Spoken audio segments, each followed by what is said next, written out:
Welcome back to Chandra shop mall. Excel సైజ్లో tops ఆఫర్లో తీసుకొచ్చేసామండి. 1000కి 3 టాప్స్, సారీ 1000కి 3 కాదండి, 1000కి 4 టాప్స్ వచ్చేసినాయి. కొన్ని డిజైన్స్ అలా ఓపెన్ చేసి చూస్తాను చూడండి.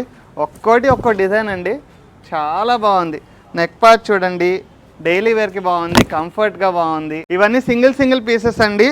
సో తొందరగా మీకు ఏ నచ్చిన స్క్రీన్ షాట్ తీసుకొని పైన నెంబర్కి వాట్సాప్ చేస్తే మా స్టాఫ్ మీతో కన్సల్ట్ అవుతారు. త్వరగా ఆర్డర్ బుక్ చేసేసుకోవచ్చు. అందరూ ఒకటే డిజైన్ అడగండి, చాలా డిజైన్స్ ఉన్నాయి, మల్టిపుల్ డిజైన్స్ ఉన్నాయి. ఇప్పుడు నేను వీడియో రికార్డ్ చేస్తున్న టైంలోనే 2 ఆర్డర్లు వెళ్ళిపోయినాయి. ఇది సో త్వరగా ఆర్డర్ ప్లేస్ చేసుకోండి. డిజైన్స్ చూడండి, చాలా బాగున్నాయి. ఇది చూడండి, లైట్గా ఈవినింగ్ అలా ట్రీట్కి వెళ్ళడానికి కానీ పార్టీకి వెళ్ళడానికి కానీ చాలా బాగున్నాయి. ఇది చూడండి, బ్రైట్గా అసలు డే టైం కల్లా ఇదైతే టెంపుల్కి వెళ్ళడానికి బాగుంటుంది. కాటన్ కాబట్టి మీకు కంఫర్ట్ విషయంలో ఇబ్బంది లేదండి. ఒక డే అవుటింగ్కి వెళ్ళాలన్నా, ఒక అడ్వెంచర్కి వెళ్ళాలన్నా, పిక్నిక్కి వెళ్ళాలన్నా చాలా బాగుంది. దీన్ని లెగ్గిన్కి పేర్ చేయొచ్చు, జీన్స్కైనా పేర్ చేసేయచ్చు, పలాజాకైనా పేర్ చేసేయచ్చు. చాలా బాగుందండి. కరెంట్ నెంబర్కి వాట్సాప్ చేయండి, మా స్టాఫ్ అయితే కన్సల్ట్ అవుతుంది.